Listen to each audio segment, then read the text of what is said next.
when you're in a situation like I was in, there's only two ways you can go. You could either propel and push forward and persevere, or you can let yourself just crash and burn and woe is me and fuck the world kind of mentality and just just really not take any responsibility for your life and Were you let ever that. at that point though?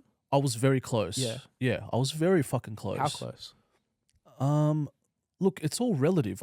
For me, I could say very close, but if someone was to look in, they could be like, "Oh, you're bad, but you weren't that bad." But I was projecting a lot of pain and a lot of hurt Right. onto the closest people around me. Really? I was very aggressive. I was very snappy. People that would remember me back in the day that would see me on social media, I would always start social media beef with people online, and Yeah. I was just very just edgy and on edge all the time. I was just very angry and very hot headed, and Right. a lot of people could feel that energy.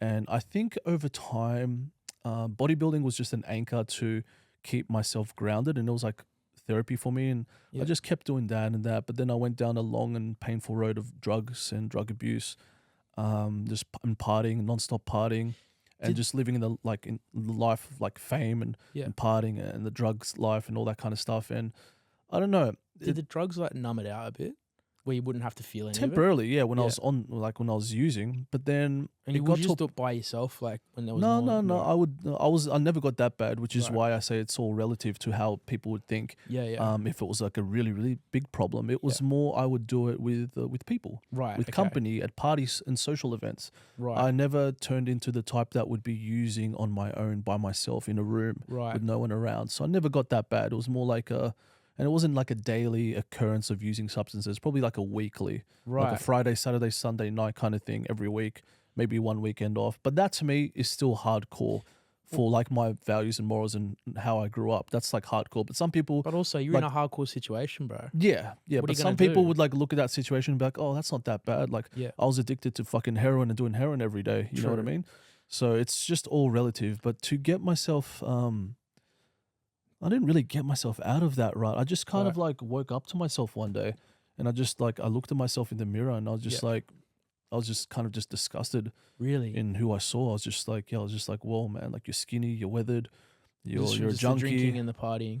Yeah. I'm Right. like, you're a junkie, you don't sleep enough, you don't eat good food anymore, you don't train as hard as you used to. Right. I'm like, you're a fucking embarrassment. I just had like a Really? epiphany. It was kind of like an epiphany. And it was more towards when I was reaching like, I think it was when I hit about 30, and then I went on this whole like anti-aging longevity route, Right. and I kind of just like stopped abusing steroids was the first thing, Right. and started using them more therapeutically, Gotcha. and stopped abusing recreational drugs and reduced that as well, you know what I mean? And just So kind it's of not like an escape. It's more of like a reward for hard work sort of that's thing. it, bro. Yeah. fair. It I just feel. became like a thing to just reward myself. But naturally, as I kind of grew up a little bit and got older, and the trauma started becoming easier with time, because Right. time does almost heal all wounds. Like Yeah, the yeah. scar's still always going to be there. Yeah. The scar will never disappear. Yeah. But the scar heals over time. Yeah, of course. And that's the a same good way analogy. I would define the trauma. So it's, you just keep moving forward with life. The time passes by. Yeah. And, you got two options. And I just didn't feel physically well to keep burying myself in the ground with the abuse that I was putting my body through. Right. I just didn't feel good. And then, I don't know, I can't even, like, it was such a subconscious thing that happened. Yeah. I didn't plan for it to happen. It just happened. Right. You know what I mean? Right. And then I just went into self-care. And now I'm like all about doing fucking Wim Hof breathing techniques. Yeah, well, I feel saunas. I've got a sauna in my house now that I do yeah, 20 I remember minutes I called a day. you the other day. Ice baths, cold showers, Yeah. morning runs. Like, dude, I've like completely changed. It's really strange. But Even my aura is like changed. Like, and people have picked Yeah. up on it too.